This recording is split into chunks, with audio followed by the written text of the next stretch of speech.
আল্লাহ রাসূল আরো বলেছেন, characterless people will come in national power. চরিত্রহীন লোক ক্ষমতায় আসবে। এটা হলো আমানতকে খেয়ানত করা। আরো জোরে বলেন। এখন ভদ্রলোক চোরের মতো ঘরে বসে থাকে, কারণ তার ভদ্রতার মূল্য সমাজ দিতে জানে। অসৎ মানুষ চলে আসে রাস্তায়, যিনি নেতৃত্ব দেওয়ার মতো কোনো যোগ্যতাই তার মধ্যে নেই, যিনি হলেন একজন characterless man and characterless people. যাবেন কোথায়? কিয়ামতের আলামত না? আরে জোরে কয় না। ইসলাম গরিব হওয়া মানে কি? মসজিদ হচ্ছে ডিজিটাল, কিন্তু মুসল্লিরাই মসজিদে। আগেকার যুগে মসজিদ ছিল কাঁচা কাঁচা, মুসল্লি ছিল একবার স্ট্রং, পাকা পাকা। এগুলো আমাদের জন্য কখনোই শুভ ভালো ফল বয়ে আনতে পারে না। এই জায়গাগুলো থেকে উঠে আসতে হলে বাবা মাকে দায়িত্ব পালন করতে হবে। কি পালন? দায়িত্ব পালন করতে হবে। সন্তান পৃথিবীতে আসার সাথে সাথে তার কানে আজান দিতে হবে। কি দিতে হবে? এখন তো মেয়ে হইলে তো মনে হয় যে আল্লাহর গজব পড়ছে, আল্লাহ কয় আমি খুশি হইয়া দিছি, এতে আল্লাহ আর ঠাড়া পড়ছে।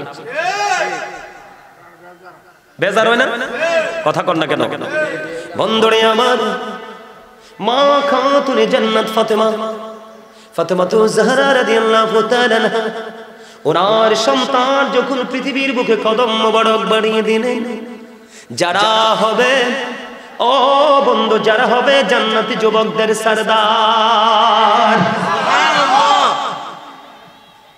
রাসূল তো অনেক উপরে, অনেক ঊর্ধ্বে, যেটা কল্পনা করা যায় না। রাসূল বলতেছেন আল হাসান ওয়াল হুসাইন সাইয়্যিদ শাবাবি আহলিল জান্নাহ। রাসূল বলতেছেন ইমাম Hasan and Hussain are the leader of younger people in জান্নাহ। রাসূল বলতেছেন ইমাম হাসান হুসাইন হবে জান্নাতে যুবকদের সরদার। সুবহানাল্লাহ। তাহলে যুবকটাও তো এমন হইতে হইবে।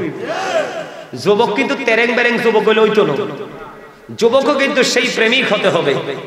ঠিক কিনা বলেন? বন্ধুরে আমার, আপনার আমার প্রাণের নবী সরকারে মদিনা মা খাতুনে জান্নাত ফাতেমার কলিজার টুকরা যখন পৃথিবীতে আসলেন, আমরা নামাজের প্রস্তুতি নেওয়ার জন্য যেমনি করে আজান দেই, ঠিক তেমনি ভাবে ওনার কানে আজান দিয়েছে। এখনকার ফুলাফানে আজান শুনিনি। আরে বাচ্চা অনেক টাইমও তো হয় না, ডাক্তাররা বাইর করে লাই বাচ্চা।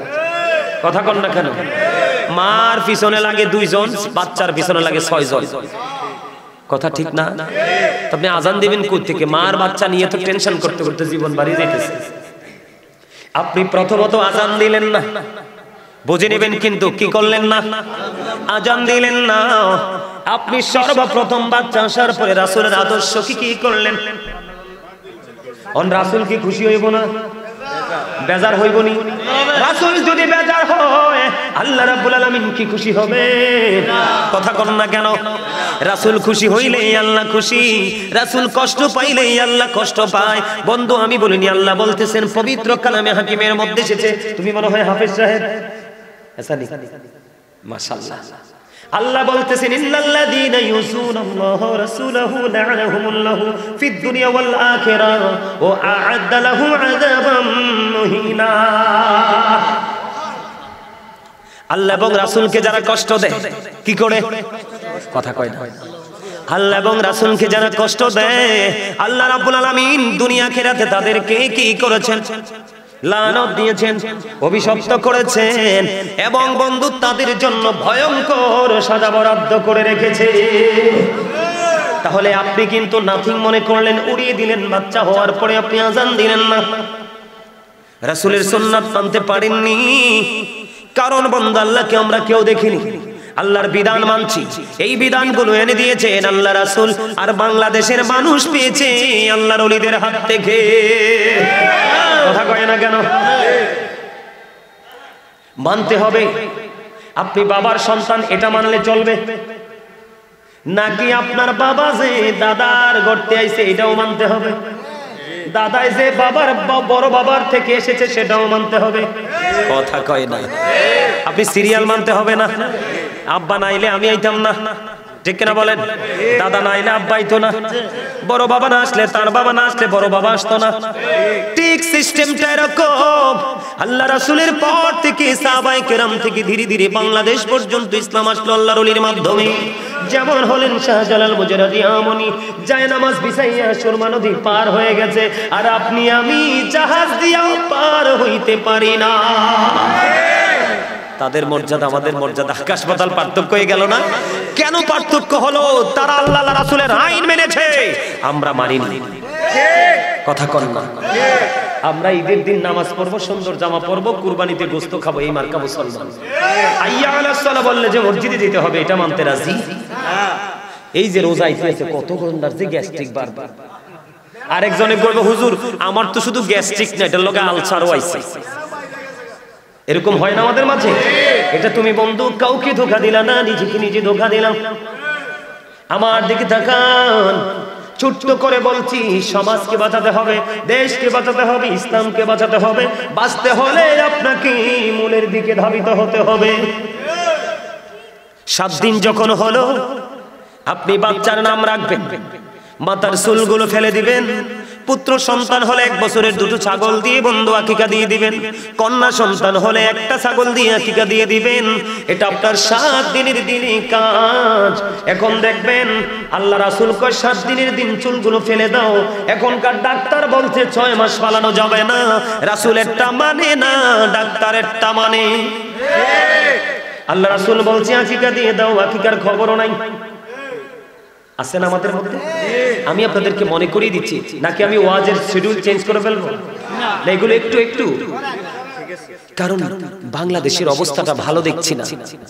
গতকালকে টিভিতে দেখলাম কিশোর গ্যাং দৌড়ছে ডিবি। যেই ছেলেগুলোর হাতে থাকার কথা খাতা কলম, এই ছেলেগুলোর হাতে পিস্তল, মাদক, নেশা জাতীয় দ্রব্য, এক ঝাঁক মৌমাছির মতো। টিভিতে দেখে অবাক হয়ে গেলাম, আরে আমার দেশের ভবিষ্যৎ কি? শুধুমাত্র সুশিক্ষা না থাকার কারণে, ধর্মীয় শিক্ষা না থাকার কারণে Islam is not only a religion but also complete code of life.